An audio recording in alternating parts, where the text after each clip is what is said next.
ব্যস্ততার কারণে ইদানিং আমি কোনো ভিডিও শেয়ার করতে পারছি না। তবে মাঝে মাঝে যখন অন্যের খাবারের ভিডিওগুলো দেখি তখন মনে চায় এরকম খাবার খেয়ে মজার মজার ভিডিও বানাই। বিশেষ করে সিফাত এন্ড মমের খাবারের ভিডিওগুলো খুব দেখতে ভালো লাগে, আর সেখান থেকে ইন্সপায়ার হয়ে আজকে এই ভিডিওটা বানালাম। গরম গরম সাদা ভাতের সাথে প্রথমে নিয়ে নিলাম শুটকির বড়া, আরেক পিস লেবু নিয়ে নিলাম। শুটকির বড়া ভেঙে একটু লেবুর রস অ্যাড করে খুব সুন্দর করে বড়া দিয়ে বাট চটকে মেখে নিব। এটা কিন্তু চেপা শুটকির বড়া, যেটা কচু পাতা দিয়ে বানানো হয়। ভীষণ জাল খেতে, আর এটা আমাদের নরসিংদীর মধ্যে খুবই জনপ্রিয় একটি খাবার। আমার মনে হয় না নরসিংদীর এমন কোনো লোক আছে যে এটা খেতে পছন্দ করে না। আর আমার মা তো শুটকির বড়াটা অনেক ভালো বানায়, বলতে গেলে মা এটার জন্য ভীষণ এক্সপার্ট। তো যাই হোক, শুটকির বড়া দিয়ে খুব মজা করে ভাত খেয়ে নিলাম। এরপর ছিল আরো কিছু আইটেম, আর এটা ছিল মাছের বুনার একটা আইটেম, যেটা আমার মা টমেটো দিয়ে বুনা করে। দেশি টমেটো দিয়ে এটা রান্না করা হয়, আর এটা খেতে অনেক মজা হয়। আমি একটু মাছ আর টমেটো সহ একটু ঝোল নিয়ে নিলাম, আর ভাতের সাথে মাখিয়ে খুব জমিয়ে খাওয়া শুরু করে দিলাম। আর এটা ছিল রুই মাছের পেটির অংশ, যার মধ্যে কোনো কাটা থাকে না, তাই কাটা বেছে খাওয়ার কোনো ঝামেলাই নাই। মাছ দিয়ে খুবই মজা করে খেয়ে নিলাম। এরপর ছিল একটা সবজির আইটেম, এটা হলো চিংড়ি মাছ দিয়ে মিষ্টি কুমড়া ডগার জল। তরকারি কালারটা দেখেই তো অনেক বেশি লোভ লাগছিল, তাই ভাতের মধ্যে বেশ অনেকটা পরিমাণের ঝোল আর তরকারি নিয়ে নিলাম। এগুলো হচ্ছে দেশি চিংড়ি, আর এরকম চিংড়ি মাছ দিয়ে যে তরকারি রান্না করা হয় খেতে অনেক সুস্বাদু হয়।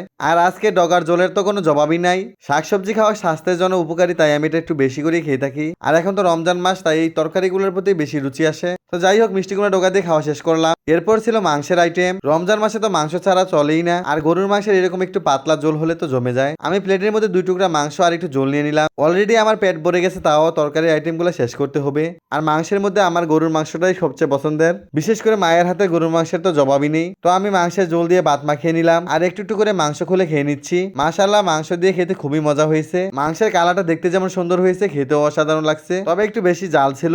তো এটাই ছিল আজকে আমার খাবারের ভিডিও। তোমাদের কাছে এই ভিডিওটা কেমন লেগেছে অবশ্যই কমেন্টে জানাবে। যদি তোমাদের কাছ থেকে ভালো ভালো কমেন্ট পাই তো এরকম আরো ভিডিও বানাবো। সবাই ভালো থেকো, আল্লাহ হাফেজ।